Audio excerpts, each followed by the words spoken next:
Welcome back to Logs and Lattes. I'm your host, Palmer Wallace. Today we're talking about recognition and what it means in cybersecurity. For years, the SIEM market has been defined by complexity, hidden costs, and slow innovation. But that story is finally shifting.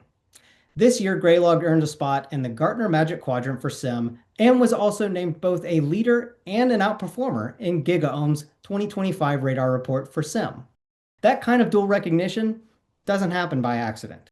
It reflects something deeper: momentum, execution, and trust from the security teams who rely on Graylog to keep their operations clear, fast, and cost controlled. Joining me to unpack what this means for the market and for their customers is Kimber Spradlin, Chief Marketing Officer at Graylog. Hello. Kimber, congratulations. It's been quite a year for Graylog. So let's start with this big question. What does the moment mean for Graylog and the teams that depend on it daily? It's been a crazy year for the Gartner MQ Magic Quadrant. They've gone from 22 vendors down to 17. So that means 9 vendors have dropped off. Graylog and 3 others have appeared for the first time. So we've long been known as a log management tool, big open source fan base.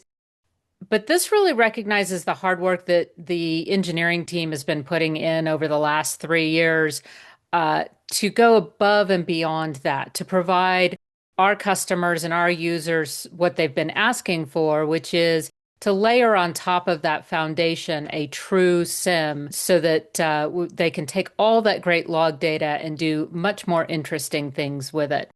While we'd love for the visual of where we're placed on the MQ to look better, uh, really we're quite pleased with the write-up that Gartner has given us, and we feel like it is particularly applicable to lean security and IT operations teams, those that don't need a lot of extra functionality. They need the tools that they're using to work the way they want them to work. So we're really pleased, not just with our placement on the MQ and the GigaOm radar report, but also really specifically the descriptions of the benefits and even some of the challenges we will wear with a badge of honor. The sim space is jam-packed with long-established players. Um, Based on the results that you've seen, where do you feel like Graylog has been able to stand out most?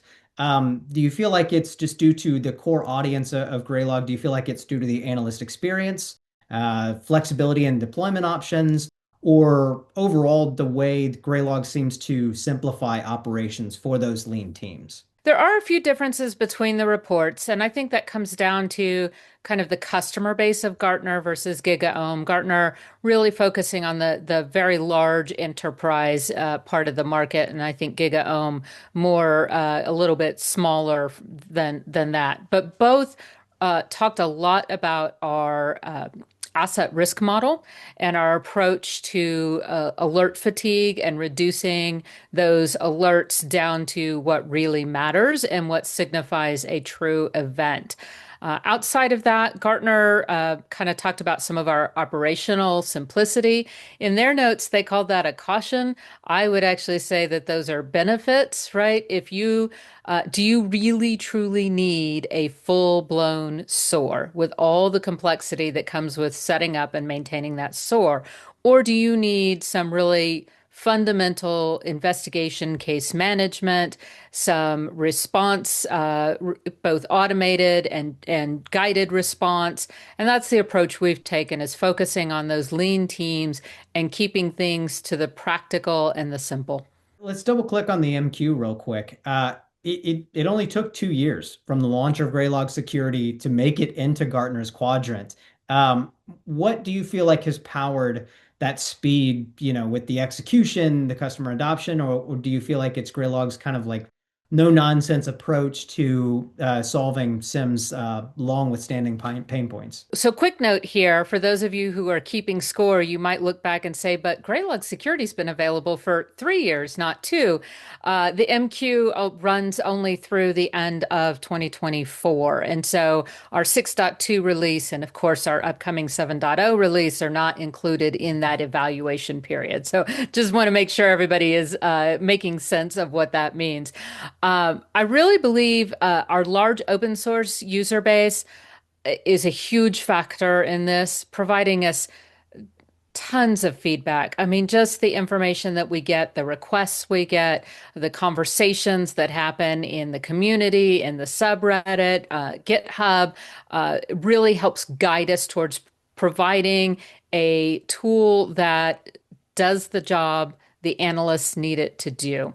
The other thing is the Graylog platform is just rock solid. It has been in existence for quite some time.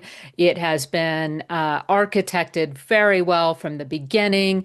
The way that our team, the original founders of Graylog, kind of separated the back end from the front end using an API architecture for the entire thing has made it much easier for us to develop these SIM specific capabilities very quickly.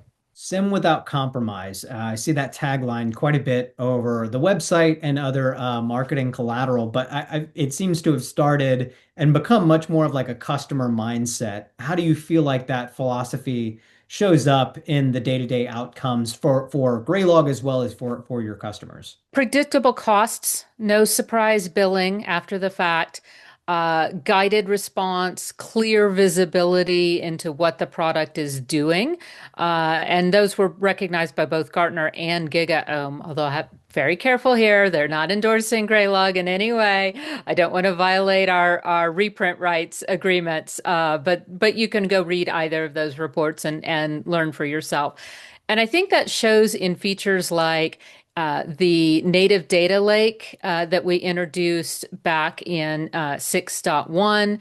And then in 6.2, we added data preview and selective retrieval. And I call those out because without any additional cost, what we've enabled our customers to do is route that data that they need just in case, but isn't part of their active day to day. And that data gets routed into the data lake and it doesn't hit the license at all. So it does not consume any of the customer license.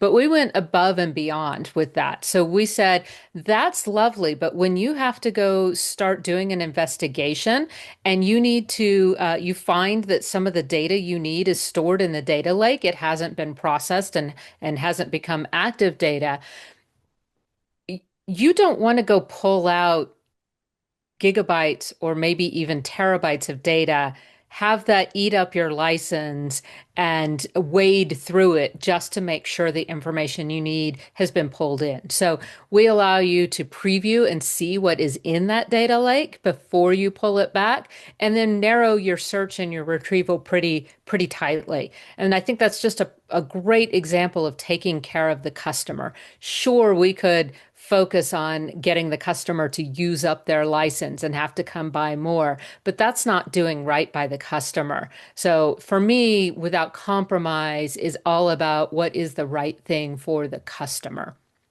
Next example I would give is we're all talking AI. There's no getting around it, and you see lots of crazy claims in the security industry how AI is just going to take over the SOC and do the analyst job for them and lights out dark SOC, right?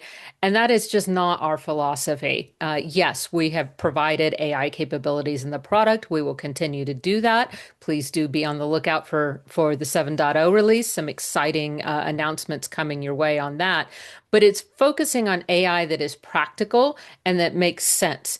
Applying a large language model that is a probability engine where language makes sense. For example, generating those post-investigation reports that are kind of a pain to write up.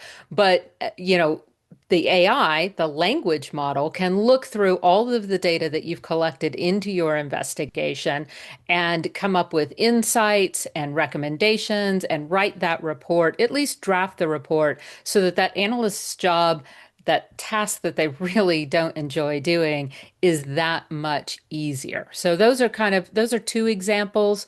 One more. Continuing to offer the same Graylog anywhere you want to run it. So run anywhere is what we call that. From a Raspberry Pi, which many of our employees have done for fun. I wouldn't really recommend it, especially in a production environment, to Graylog Cloud, to a customer cloud, or one of our MSSP partners. We're not going to compromise and provide you a different environment, a different level of functionality, a different experience. It is the same Graylog no matter where you choose to run it. So, kind of tying that in, especially with some of the points you mentioned, leveraging AI for analysts, being able to kind of expedite some of those parts of the process that, frankly, no one really enjoys from a paperwork standpoint. Both reports seem to highlight specifically the analyst experience as a true core strength of Graylog. How do you feel like Graylog is being able to kind of refine that day-to-day work for analysts, aside from the being able to leverage capabilities from an AI perspective, but especially those like with managing hundreds of alerts with limited time and staff? Of course, the words analyst experience won't appear in either report, but what they do talk about is ease of use, simplicity, wizards, automation, providing content, and integrations into other systems. So I think those are all, very fundamental, and having a product that works the way the end user wants it to work, right? Instead of asking you to learn a proprietary query language and write up pages and pages of query to retrieve information. We make it very easy to search out what you're looking for, make it easy to save those searches and share that knowledge with other team members so that you're passing on expertise to your more junior employees. So really just weeding out the fluff.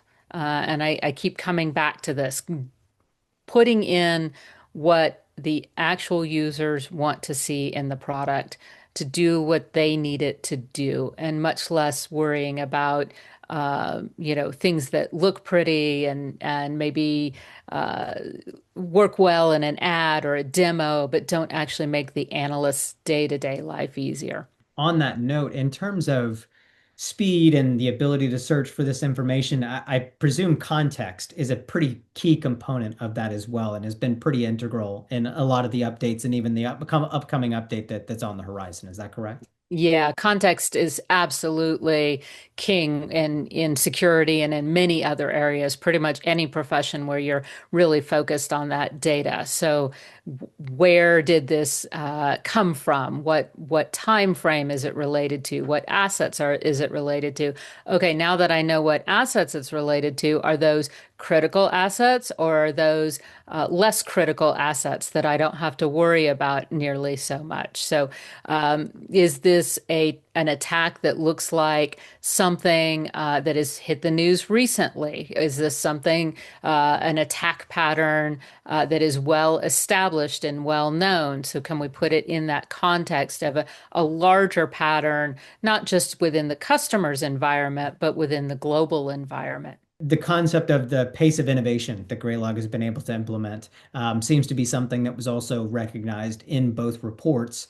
Um, as far as what is next on the horizon for the Graylog security platform and the broader suite, how do these kind of milestones shape what's to come next? Well, we're fortunately just a few weeks away from the 7.0 release. It's already out in beta, so I think you'll see a lot of the things that we've talked about show up in that release. There's things like just dashboard improvements, things that seem really maybe kind of small and not press release worthy, and yet for the end user makes their life easier as they go about their day. Adding AI insights to the dashboard widgets so that maybe there's something you miss. We can all spot the obvious spikes, right? But having that summary, having those insights that you can pass along to those that maybe are not logging into Graylog on a regular basis. So those are a couple of examples. We are introducing the integration with Amazon's security data lake. So for anybody who is using that, then that's yet another way to use the infrastructure you choose to use, maybe instead of the native data lake that we provide. But continuing to help you find ways to save money, lower your costs, not just in your license cost, but also in your storage costs, in your administrative costs, in tool consolidation, not having to run quite so many tools to get the job done. So those are kind of our guiding lights when it comes to our roadmap. Practical AI that applies the right approach to the right capability at the right time, and anywhere where we can make our users' lives easier and save our customers money. That wraps up today's episodes of Logs and Lattes. Recognition like this matters, not just because Gartner and GigaOm took notice, but because it confirms what Graylog customers have known for years. Clarity, speed, and control don't have to come at a premium. In a category built on trade-offs, Graylog keeps proving that you can have full visibility, smarter detection, and predictable costs without compromise. Congratulations again, Kimber, and to the entire Graylog team for an incredible year. To get your complimentary copy of either report, check them out on Graylog.com. If you enjoyed this episode, don't forget to subscribe to Graylog on YouTube for future episodes of Logs and Lattes and other insights on security operations done right. Until next time, stay curious, stay secure.